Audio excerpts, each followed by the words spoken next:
Assalamualaikum warahmatullahi wabarakatuh. Rekan-rekan para tukang karedok, ini adalah video tutorial yang ketiga. Video tutorial yang akan membahas tentang tahap kedua dari pembentukan ad hoc, yaitu tahap penelitian administrasi. Baik, langsung saja check this out. Ya, baik rekan-rekan, sebagaimana dijelaskan tadi di awal, pada video tutorial ini saya akan menjelaskan tentang pengelolaan tahap kedua penelitian administrasi dalam pembentukan ad hoc ya. Tapi sebelumnya saya ingin jelaskan dulu review di tahap 1. Baik, di tahap 1 rekan-rekan pasti sudah melakukan print out lampiran berita acara yang pertama ini ya, penutupan pendaftaran ya. Tanda terima sudah dicetak dan sebagainya sudah. Nah, di sini ada status lengkap, tidak lengkap, dan tidak menyerahkan. Yang status lengkap akan masuk ke tahap kedua. Yang tidak lengkap dan tidak menyerahkan itu akan tinggal di tahap 1. Artinya tidak lolos seleksi administrasi ya, otomatis seperti itu. Oke, kalau sudah seperti ini, rekan-rekan masuk ke tahap kedua. Sebelum masuk ke tahap kedua, saya lupa, ini kita cek dulu riwayat pembentukannya ya. Oke. Nah, jadi yang akan masuk ke tahap selanjutnya adalah 662 orang ini. Ya. Yang 2 orang tidak masuk karena tidak lengkap, dan 1 orang juga tidak masuk karena tidak melengkapi, tidak menyerahkan berkas. Oke. Selanjutnya di tahap 2. Rekan-rekan pertamanya lakukan refresh dulu. Yes. Oke. Nah, data yang terrefresh ini, data yang masuk ini adalah data yang lengkap saja. Jadi dalam pendaftaran dia memberikan data atau berkas persyaratan secara lengkap. Nah, pada saat di tahap 2 dia masuk ke penelitian administrasi. Nah, untuk memudahkan rekan-rekan dalam menginput data, maka rekan-rekan sebaiknya cetak dulu. Cetak yang kosong seperti ini atau belangko seperti ini dan serahkan ke komisioner. Agar komisioner menandai mana yang memenuhi syarat atau tidak memenuhi syarat berdasarkan hasil pleno gitu ya. Jadi saya sarankan rekan-rekan meminta atau mencetak ini dulu dan menyerahkan komisioner dan meminta hasil plenonya. Jadi rekan-rekan tugasnya hanya menginput memenuhi syarat atau tidak memenuhi syarat. Kalau sudah ada yang memenuhi syarat dan tidak memenuhi syaratnya, maka rekan-rekan input di sini. Caranya tinggal pilih. Misalkan ajat sederajat, saat pendaftarannya memenuhi syarat, yang memenuhi syarat, KTP-nya memenuhi syarat, semuanya memenuhi syarat.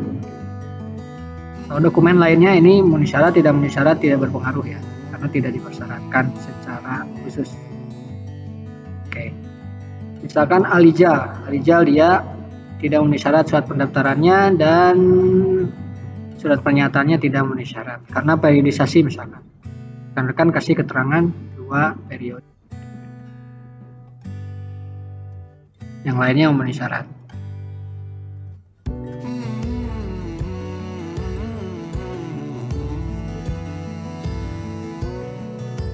Nah, begitu selanjutnya untuk yang lain. Untuk memudahkan akan bisa kopas kalau yang semuanya memenuhi syarat seperti itu. Lagi ada yang tidak memenuhi syarat di ijazah misalkan TMS kan syaratnya kopas ya, mudah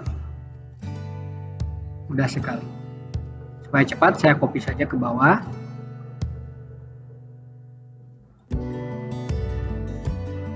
Hasil seperti ini. Setelah selesai, rekan-rekan jangan lupa save ya. Save. Oke. Untuk memastikan, rekan-rekan cek dulu ke riwayat pembentukan ya. Nah, di sini yang tidak memenuhi syarat 2 orang, sisanya memenuhi syarat. Nah, yang memenuhi syarat ini akan masuk ke tes tertulis. Baik, kita kembali ke tahap 2.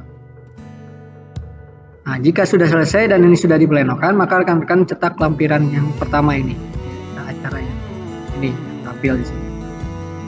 Ini adalah hasil pleno. Jadi yang memenuhi syarat siapa, yang tidak memenuhi syarat. Sedangkan lampiran 2 WA plenonya adalah peserta yang memenuhi syarat saja. Nah, masuk ke situ dan tekan klik refresh, menampilkan orang-orang yang memenuhi syaratnya.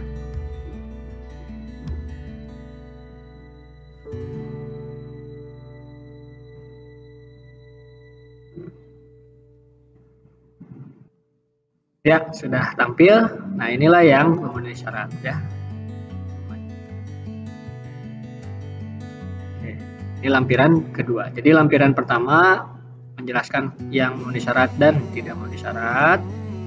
Oke ya. Lampiran kedua mah yang memenuhi syarat saja. Yang ketiga selanjutnya adalah pengumuman ya. Klik pengumuman. Oke. Nah, ini tempatnya sudah terisi. Ingat isinya di depan ya, di home. Nah, lalu rekan-rekan refresh.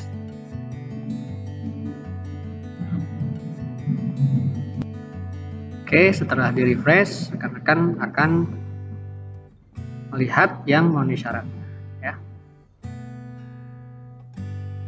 Oke. Selanjutnya ke daftar hadir. Sama prosesnya seperti tadi. Jadi rekan-rekan klik refresh.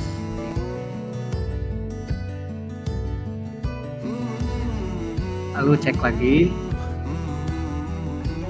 Oke. Kalau sudah, cek lagi dan rekan-rekan sudah bisa cetak ID card ya. Nah, ID card ini datanya dari pengumuman. Jadi kalau rekan-rekan belum refresh pengumuman, maka ID card-nya belum ada. Nah, untuk pengumuman ini ID card ini tanda tangannya bisa hasil scan dan di copy langsung ke sini ya. Jadi misalkan Microsoft Word, copy ke sini ini bisa langsung. Dan ini tidak di lock sehingga rekan-rekan bisa geser-geser sesuai kebutuhan. Oke, saya kira untuk video tutorial yang kedua ini cukup dan seperti itu prosesnya mudah ya rekan-rekan. Kalau ada apa-apa silahkan hubungi saya. Terima kasih. Wassalamualaikum warahmatullahi wabarakatuh.